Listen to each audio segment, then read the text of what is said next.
Welcome to the Coop Tank. I'm your host, Steve Cooper, coming to you from SuiteRecording in beautiful Mount Laurel, New Jersey. You know, people, if you have a podcast, a video cast, an audio book, or if you need a studio built, SuiteRecording's a place for you. Joe Gangemi not only knows his stuff and he's honest, but he's a hell of a guy. So reach out to them. Go to their website, SuiteRecording, SUITE recording.com, or email them at hello@suiterecording.com. Anyway, this is the first revamped episode of the Coop Tank, and what I'm going to do every week is I'm going to bring in three of my esteemed, I guess you could say esteemed colleagues who are good people, and they know their stuff. And we're going to talk about the business world. We're going to take it wherever it goes. We'll talk about some topics that some people don't talk about, but that's about it. And my guests today, it's funny, I just got them together because I like them all, and then I noticed that each of their initials or names are in their company name. And I said, that's a coincidence. So I know this is going to be a good show. And my first guest, he's going to tell us a little about himself, is John Cruice from John Cruice Photography.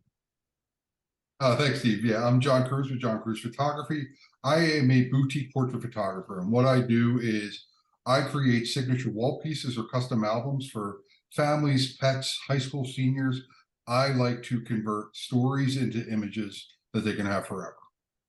All right. My next guest is, believe it or not, she's a big heavy metal fan. And my guest is Kirsten Toler from KMT, her initials, Consulting. How about that? Hi, I'm Kirsten Toler. I'm a CPA. Our CPA firm, KMT Consulting, is a boutique CPA firm. We work with small to mid-sized businesses, individuals, usually people that are just starting their businesses. I've been a CPA for over 25 years. Absolutely love the work that I do. And we just came off of tax season, so I'm feeling a lot more relaxed than I normally am. All right. And my final guest is, man, he's a powerhouse lawyer. He's actually helped my wife out with a legal situation, and he shredded the opponents. Like Kirsten, you're like shredded like a guitar. He shredded the opponent. Play guitar. And he's from KD Law Group, Mr. Kevin Diduch.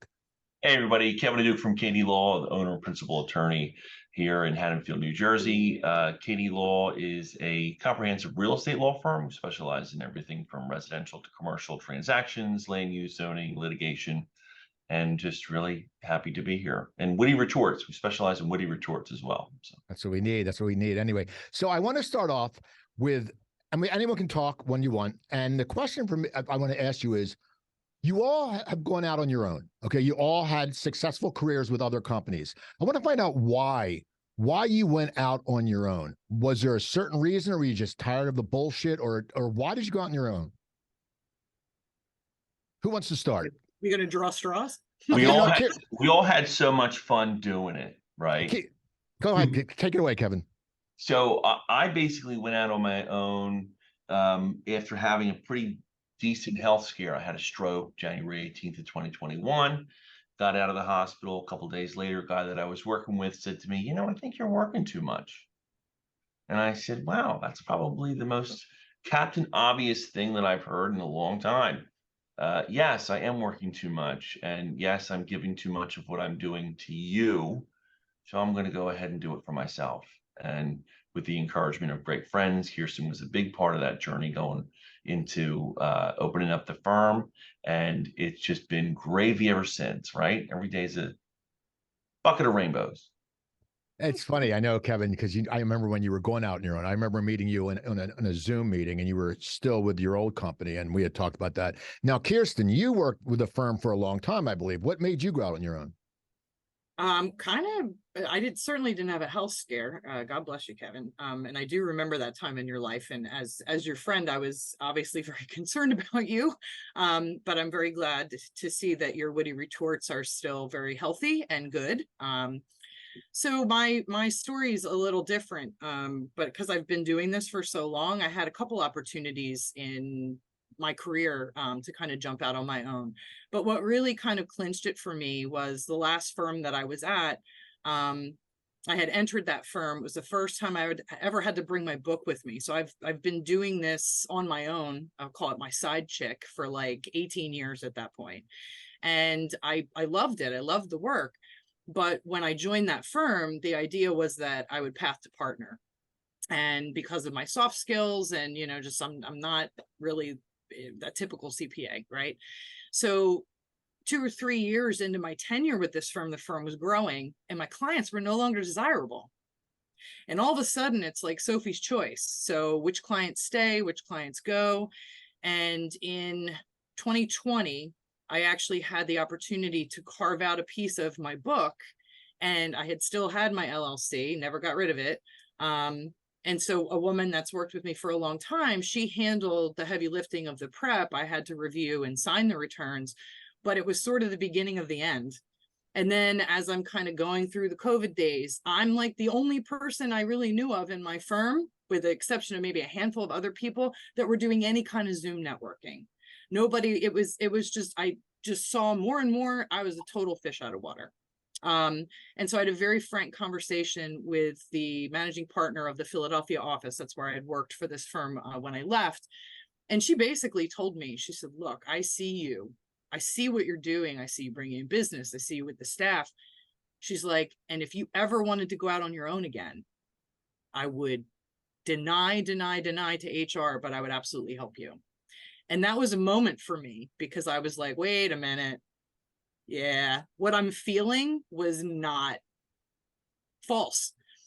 So in November of 2020, I transitioned from that firm to my LLC full time. And there was a lot of negotiation with clients. I mean, most in professional service. I don't know if it's as crazy with attorneys, maybe because you guys can spit the lingo back to each other and, you know, make all kinds of like veiled, amazing legal threats, right? But I had to navigate that, and it was painful. But I did it. And I've never been happier. Never. It's funny. Happier. It's funny because both you and Kevin were in the same field. Now, John, you left your field to go in photography. You wasn't like you were like a commercial photographer. You were like an architect or something. What was your path? No, I did not take that path at all. So he's got a happy story, the jerk. Go ahead, tell him. Go ahead. No, I have so I have 2 bachelor's degrees, one in business, one in architecture. I spent 20 years actually at Vanguard, the investment management company. I started out there just because I needed a job, and I was like, so I did problem resolution. I became a statistical analyst. I was doing process improvement, and I did investor behavior. I helped build the financial planning product. And then I went back to finish my architecture degree. That was my original major, because I missed creative. I wanted to go make buildings. So I was doing that at night at Drexel. And then the financial collapse happened, and all of my architect friends were laid off, and none of them would get jobs. And they were like, why are you even thinking about coming into this field at this point? So a friend of mine was a web design manager over on the 401k side. And he said, come do user experience design. Like, I don't know anything about web design. And he's like, it's architecture with a different building material. Do that here. And so that's what I ended up doing for like another 10 years. I worked in various user experience design projects. I was put on special projects, like different things, because I was kind of like that jack of all trades person. And photography was something I picked up as a hobby when I graduated, because I had all this new free time and a need for a creative outlet. So I would wander around the city, take photos of buildings, because that's what architecture nerds do. And then I started taking street scenes with people in it. And then I started to get some traction on Instagram. I met some people, started doing portraits. And in portraits was the first time it felt like a design process, because I'm talking with an individual, I'm interviewing them about who they are, and then I can translate that into a singular image. And so I was working on a project that was like rounded up the need for me. So I was talking to my manager about the next opportunity, and everything felt like a retread. And I just said to him, I think I'm just going to quit. And he's like, what? I said, I think I'm just going to go do this photography thing. I've gotten some inquiries. I've gotten some published in some magazines. I got like a little bit here. So I think I'm just going to go do that. And I remember my buddy, who was that design manager, originally pulled me over to that side at the time. He and I had drinks after work one night, and he said, you know what it is? Because so I'm a single guy with no kids. And he's like, you don't have any inherent problems in your life. So you're just going to create your own. And he's like, so what I did was, I walked away from 20 years, and in March of 19, I started my photography company, and, knock on wood, we're still going. So that's a name for my kids, actually. Inherent problems. Inherent problem 1, inherent problem 2. Now you guys all have your businesses. Okay. We all go on LinkedIn, and I've noticed there's lately, well, maybe in the last since pandemic, there's a rash of people who are just full of shit. Okay, they're self-proclaimed experts. They all think they can start a business, and some people don't know what it takes to start a business. It takes more than networking. It takes more than just saying, "Hey, I started a business." It's a lot of work. So, like for you, Kirsten, what were some of the? I mean, you came with a book already, so you had a client base, but what were some of the hard things when you sit there and all of a sudden you're not getting a definite check, or you're not sitting there getting this? What were some of the problems you ran into in the beginning? So the first year out, so I'd worked for really big firms in the past. I'd worked in corporate. I did consulting, right? So I had this bandwidth of kind of what you know. And then having worked with a lot of businesses, right, especially smaller businesses just starting, you realize like, well, here's the things that you don't know. So the first year that I'm in business, I called it my year of grace, because there was a ton that I knew, but I didn't know how to implement it. I knew I needed this, but I couldn't figure out how to do it effectively. And I got it done, but it was like a duck on a pond. The second year, I called it my year of discovery, because that was the year I was like, holy shit, I need an IT group. I need an dedicated administrative person. Like all the stuff that I kind of see and advise clients about. It was like, look in the mirror, like you need to do this. Hello, wake up. So for me, it wasn't so much, it wasn't difficult, because I knew what had to do. It was the implementation of the things to get them to the point where in some instances I knew too much. I knew what I wanted it to look like, but it was like, well, how do I get it there? I'm fortunate that I have some really good support. I have really good like networking, people that I trust, people I can talk to, and just kind of talking to other small business owners, other people that, are peers. Everybody struggles with the same thing. It's trying to figure out how to take what you've designed this business around and make that your focus. But there's all this other business crap that has to happen behind the scenes, right? Now, I'm the person that handles the business crap. So for me, it's like, oh, I know what needs to happen. But now I needed somebody else to do it, because I can't do what I'm good at if I'm constantly trying to manage all the other things. You can't do that in a business that's growing. So I think, to your question, I was kind of lucky, because it wasn't unknown to me what I needed to do. For me, it was more the implementation of how to do it. And then also the perfectionist in me, when, I would slip, or when something would happen, or I wouldn't do something the way I wanted to do it. It's sort of giving myself that grace to say, oh, you know what? Could have done that differently. How do I make sure that doesn't happen again? Okay, now, That Kevin, how was about really for me. Well, Kevin, for you, I know you've grown fast, and we've talked about you had problems even getting help because of the market. But how is it for you? Because you've been on your own for a while, but your office has grown, so you're getting the business. But what was it like in the beginning? What was it like when you just went on your own? I mean, and you have kids, and you, like John said, he doesn't have kids. I don't have kids, so we can do what we want. Inherent problems. Yeah, you have kids and a wife, and it's not. You have to start kicking ass in the beginning, because you want your kids to get the toys. You don't have to sit and walk around. But so what was the problems you had in the very beginning? What was it like when you first started? It's funny, not funny, right? Because I had a book that came with me. And as a lawyer, 9 times out of 10, probably 99 times out of 100, when you get a client, they give you money and you put it in a little thing called a trust account. So when I moved in my building downstairs to my new shiny office, with my 42 clients in hand, I had $38,000 in trust money that was supposed to trickle its way down the stairs and follow me down the hall. Except it didn't. And that was a problem. That was a real problem on so many levels. But as a business owner, there's a fight or flight mentality that you have. Because even though you're running your business and you're doing the thing, like you're making the widgets, you make the widgets and they're great widgets and people love them. Then you're running the business behind you, and then life punches you in the face, right? The unknown and people's personal debauchery, the professional debauchery. seethes its way through and infects your ability to operate as a business owner. And it's not fun by any means. But to Kirsten's benefit, to my benefit, to John's benefit, you do have people in your wheelhouse that will support you. So I was fortunate in the sense that I was able to make a quick recovery from my initial shock value of, okay, this happened.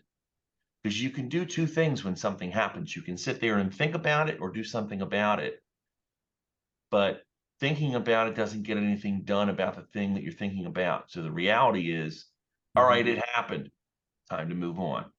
Have to fix the issue. And that happens every day in a business, owning a business. Something happens, you just don't expect it. You have to move and do something for and to that and keep on trucking. So that's what we do. Something you mentioned that I want to like come back to and kind of, because, and Kirsten, you had a similar story, and I think that this is interesting. And Steve, this is part of like the whole concept of networking. When you're doing these things, like you have to like, you figure out very quickly who in that network is a support structure and who are just people that are collecting people. Because there's two types of networking. There's building relationships and collecting names, and they're not the same thing.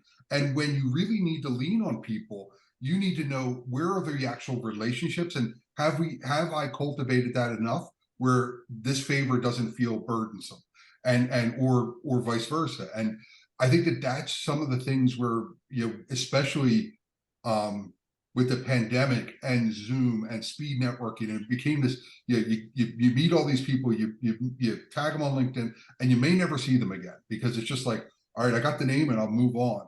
And it's like, okay, well, who are the really people that like I can collaborate with down the road? Like, what is, you know, and that's really personality based. What do you, I mean, it's service without expectation too. You know, I, and maybe I think this has been a gift and a curse my whole life. I can kind of weed through somebody who's bullshit, and I feel it in my stomach. It's like, if you're trying to hard sell me, I'm out. I don't want that. And the reason that I've been able to do this, and you know how Kevin's building his business, and I'm sure yours, you're building relationships with your clients. You're building relationships with the people that ultimately are keeping my lights on and making sure. Now, for me, my kids don't really have toys anymore. I have a 17-year-old and a soon to be 21-year-old, both girls. So fucking pray for me. But I'm paying for college. That is the biggest kick in the nuts, because it's expensive. Yeah. And, you know, fortunately for me, I did the whole 529 thing. Yay, you know, but at the same time, you know, if I can't build a relationship with a client who appreciates what I bring, who appreciates the value, and it just kind of appreciates how I operate, they're going to stick around. And those are the people that you build relationships with, even if it's somebody that like has outgrown you, or it's a client that, you know, moves away or something. You still hope to have that relationship with them. And I've been fortunate that that's been my story.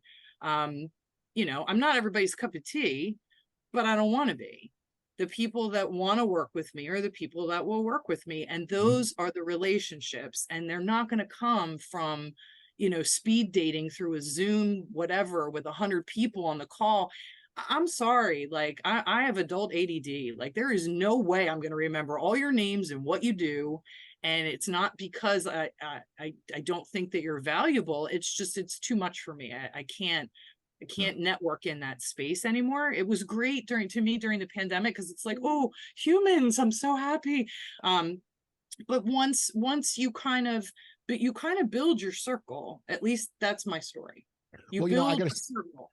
I want to interject, because we're talking about networking, and it's funny. I'm someone who, you know, I like to network, but I think one of the things I haven't liked about networking, which I want to get your input about, is cliques. Because it's funny is there's cliques and there's groups. Like Kevin, you're in Harvest. Harvest is a group. I've seen you. I've gone to your fundraiser. I was in a dunk tank, and anytime I've gone to an event, if I see you or Devin, or, well, I'm friends with Jim Turpin, or you know, Justin, you guys always go out of the way to talk. You're not like, you could be the people that you go to an event and you sit in the corner, but no, you're out working it because you're a group. And clicks, I don't get, because, you know, I was at an event and I heard a guy, he's like, yeah, come sit at the cool table. And I'm like, what are you, Fonzie? Like, what is this? Like Arnold's? Like, it's, we're not in high school. Like, why don't you become the prom king? I mean, I don't get the clicks, because as you said, relationships, it's all, networking about building relationships. And I always say, I'd rather talk to a dishwasher than a CEO who's full of crap. Okay. Because the dishwasher is going to be a lot more, you know, interesting. But what is your guys' takes on clicks? We'll start with you, John.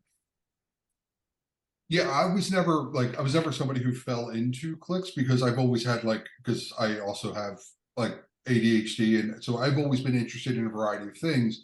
And part of the reason why I got into portrait photography to begin with is because I'm done going to school. So the only way I'm going to continue to learn is from learning from other people's passions. So whatever that is.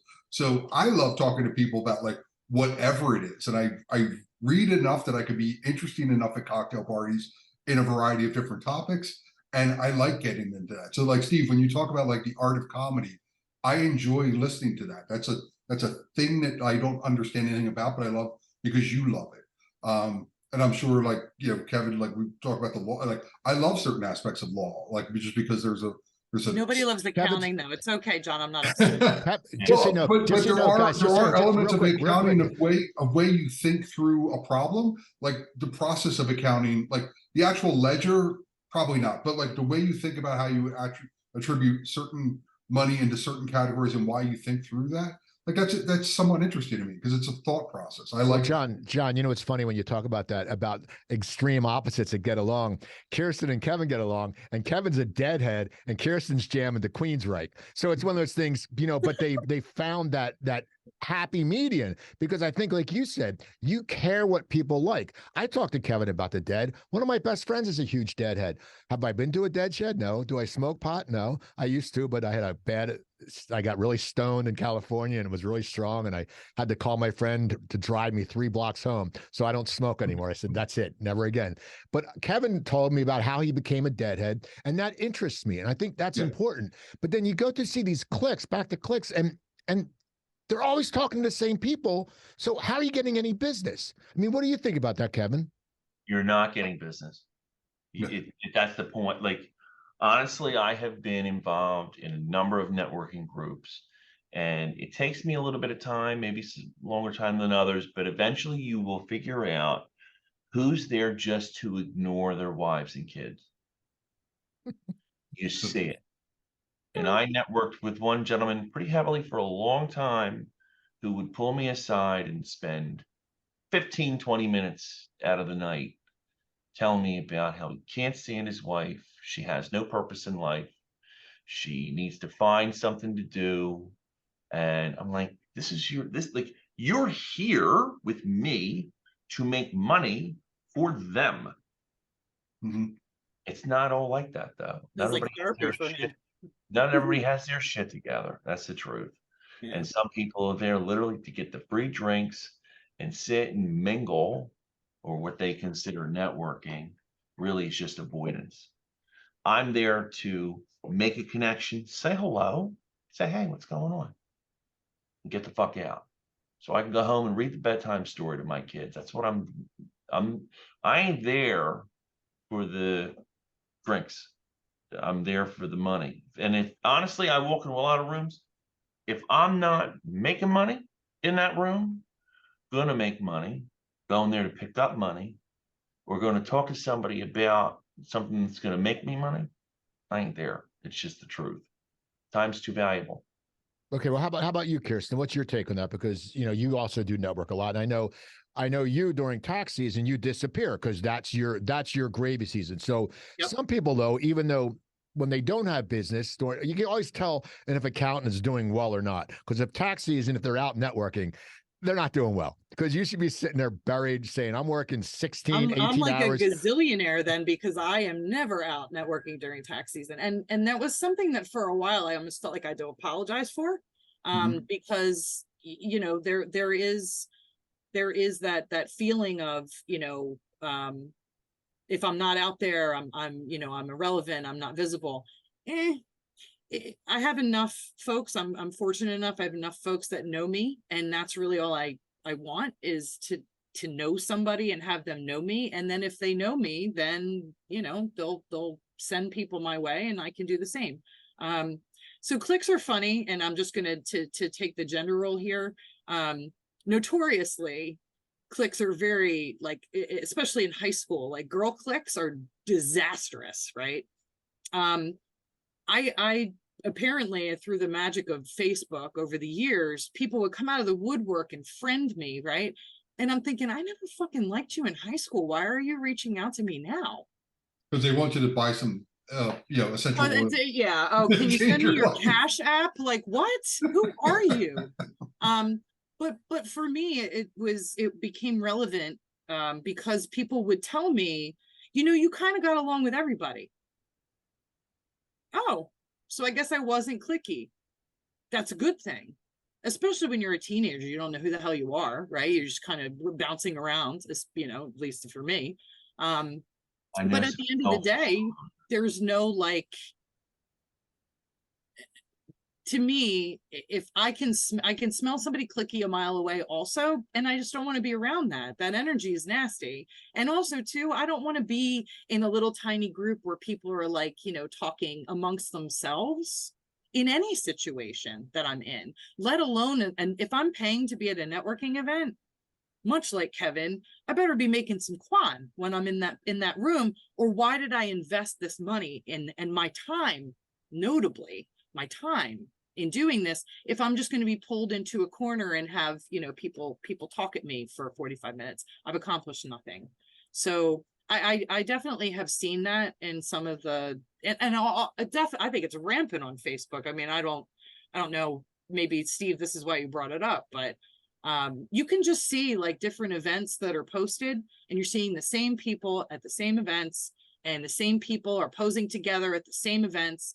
And me personally, I see that and I'm like, I'm not fucking going to that event. See, you know, it's funny. No, I'm not going to that event. It's funny you say that, because, and we'll get your opinion in a second, John. It's funny you say that because people notice that. It's just like people notice when people over like. There's such, like, I know, like, on Facebook, a lot of comics I know, very good friends with Rich Scheidner. Great comic. We text back and forth, but people, because he's this legendary guy, will like his shit or make comments just because they're like, ooh, I made a comment, you know, on this guy's post. And you see that on LinkedIn when you sit there and go, there's one thing to support people. We all need to support people. But when you're liking every goddamn thing, like when you're saying, oh yeah, I went to the proctologist, and you give like that love sign, there's a problem with that. Like, you should not be doing that. It's, first of all, you should be posting about going to the proctologist on LinkedIn, but it's just one of those things. No one's done that, Kirsten. You're rolling your eye. I haven't seen anyone post. I'm joking. I'm gonna scroll it now. I'm looking for the stock. That's what's gonna happen next. I'm totally going in for that. Yep. Now, John, what's your take on clicks? Because you well, network a lot. Well, I was just gonna say about, like, the LinkedIn, like, the ones that crack me up are, like, the ones that are pseudo. Like, I was on my way to a job interview and I saw a dog on the side of the road. So I decided to take the dog to the vet, and I missed the interview. I got a call back the next day. I go in for the interview, surprise, and it's the dog. And it's just like, you know, like, you know, it's like those, like, totally made up narratives, and then everybody's like, oh, that's such great insight. I'm like, I don't know what you guys are reading, but yeah, I think clicks are weird. Like, there's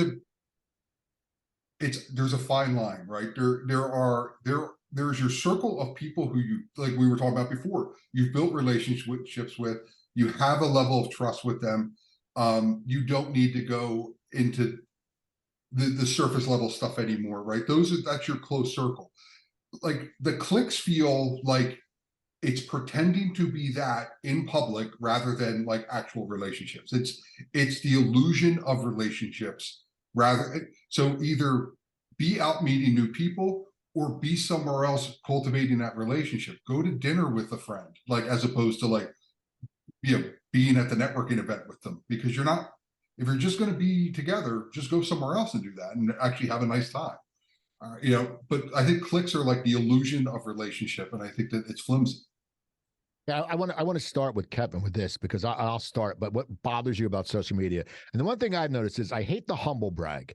Okay, my feeling is, if you're good, like I've seen you post, Kevin, you went in, you had a case and you kicked ass. That's perfect. You were good. You did this. But when people sit there and go, oh, so, you know, I was walking down the street, like John said, to the dog, and then they sit there and they have a certain reason, like, oh, you know, I happened to be driving my car and I needed gas. Gas is so high because I was going on my way to pick up $1 million check from a client I got. And they beat around the bush and just saying, hey, I'm good. Like I say, I'm a good interviewer. Okay. I know that. I'm not going to sit there and go, I'm not. I'm not going to say, well, I was watching this person. He said, oh, it's a great interview. No, I'm good. Just like you are all good at what you do. That's one thing that pisses me off about social media. And it's happening more now. I mean, people are just getting more full of themselves. But I want to know Kevin, because I know Kevin will gladly speak his mind. And that's what I love about him. What pisses you off about some things that people put on LinkedIn or social media? What bothers you? I'm glad you conditioned that, right? And made it specific as to a thing, because we'd be here for a while. What pisses me off about the social media is just the total phoniness. You know, what really matters in life is not how you're smiling for the camera. What matters is how you're smiling when the camera's not looking at you.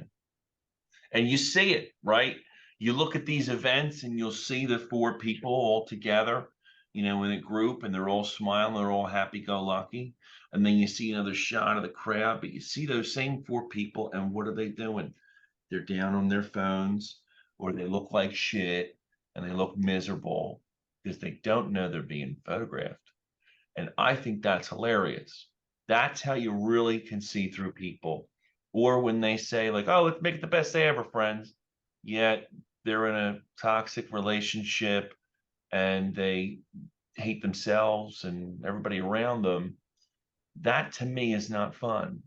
I'm out with my boo thang. Yeah, oh, well, your boo thang and you were in couples therapy, and that's why you're out with your boo thang, because your boo thang and you thang were told by your therapist to go out thang. So as far as I'm concerned, like, that's phony shit that doesn't go very far with me. And I don't need to put my stuff on social media to prove that it exists. Well, I learned one thing. Actually, I don't know what the hell is a boo thang. I've never heard the term boo thang. Find out. Just a boo thang. That's a new term. I'm gonna get a shirt. It's a term of urban endearment for your significant other. Well, I've heard I'm with boo or but boo thang. That makes no sense. I'm gonna get a shirt. That's as well. I'm not gonna get into the John because Kirsten uses that word. That's a word I fucking hate. The worst word ever, ever, ever. And if you play words with friends and you put John, it doesn't pop up. It is not a word. Why don't we just sit there and say, you know what, coleslaw. Hey, man, hey, Kirsten, your hairdo. It's coleslaw. It's the same thing as saying John. It's bullshit. Anyway, what do you dislike about social media? Now that I'm all irritated about John, what do you dislike? And I can't believe you use that. You're over 40. You're not allowed to use it when you're over 40. That's like saying, I'm over 40. I grew up with no, it. I'm over 50, and I will never say that's how I roll. No, because you don't say that when you're over 50. Kevin, you're under 50. You can say that's how I roll. That's part of my vernacular now. No, okay. Yeah, I mean, I don't use like the, you know, the whole Philly use is not a thing. Okay, well, John just makes me smile. Okay, well, that's good. So what's your non-John about social media? I guess because John would be a good thing. What's your anti-John? So many connotations, but we're not even going to go there because I, you know, you're the host and I certainly don't want to piss you off. So for me, social media started out as like kind of a connective space because, you know, I was in the beginnings of Facebook, right? Because, you know, I am over 40. To me, social media, I use it as a scrapbook.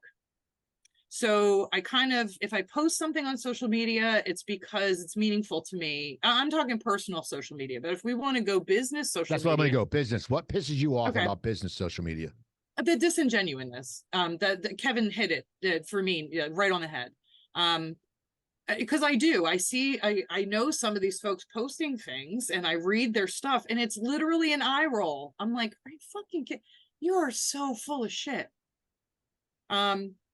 In all honesty, though, I just don't pay attention to it. I don't waste the energy in being irritated by it because to me, it's a reflection of the person posting and not necessarily my use of the social media. I always have the choice to scroll right by it. But yeah, it's just a lot of it, I feel, has grown very disingenuous because there's people out there that tote authenticity. Oh, I'm so authentic. I'm so real, you know, keeping it real. Am I allowed to say that? I'm just keeping it real. You can say that. But are you really keeping it real? Yeah. Because I saw you 2 weeks ago. You are about as fucked up as a soup sandwich, and yet you're keeping it. The real for you right now should not be posted on social media. The other side of that coin, though, to play devil's advocate, is if somebody truly is having like a fucked up time in life, maybe their therapy is posting positive things on social media, or they're trying to fake it till they make it. You know, human to human, maybe that's their misguided. And I say misguided because to me personally, if you've got shit going on, you talk to people you trust, and anybody else is none of their business. Okay. But you know, that's I just feels fake. It feels very fake to me. And you gave me another word I hadn't heard, soup sandwich. I never heard the word soup sandwich. I That's like from my that word. southern husband. Actually, my southern father-in-law, was one of his famous sayings was, that's about as fucked up as a soup sandwich. All right. And you can have it for supper, right, Kevin? Supper. I never heard Yes, that either. supper. Now, John, what do you hate about it? Because you have to use it too because your photography. And once again, you know, people, but what do you dislike Yeah, and about I was social media? You know, like Kirsten, I was a I was an early Facebook user. I was a very early Twitter user. I dabbled in Snapchat. I have been on just about every platform. I had a MySpace account at one point, right? So the pivot from personal to business, mine still has a lot of overlap in it. What drives me bananas is that because there has been reward systems for expertise, and people are filling spaces that they do not have expertise in, right? And it is pontificating for the sake of, I now have a platform. And back when, prior to the internet, when there was actual gatekeeping and you weren't allowed to have an opinion on a topic for which you had zero experience or education in, now it's just everybody has an opinion about everything. And sometimes I think that we get lost between true experts in a space and people who just, I read a headline and now I have a paragraph to talk about it, right? And we get into that where I think it gets insane sometimes. Keyboard warrior, right? Isn't that the term for the person that finds a piece of information and then makes importance behind it? A couple years ago, NPR, I think it was NPR, actually did an experiment on Facebook.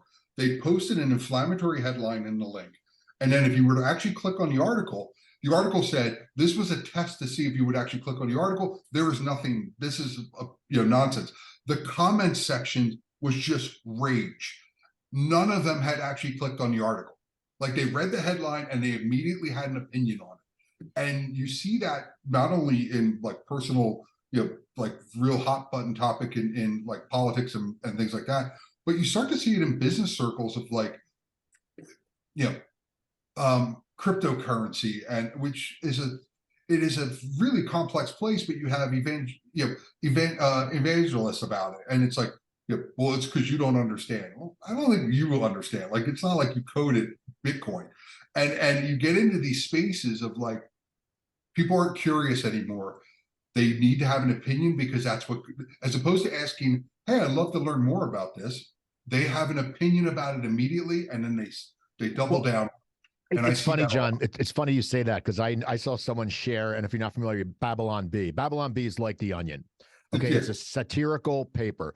And I saw someone share, this guy, he's really political, nice guy, but he's just overboard political.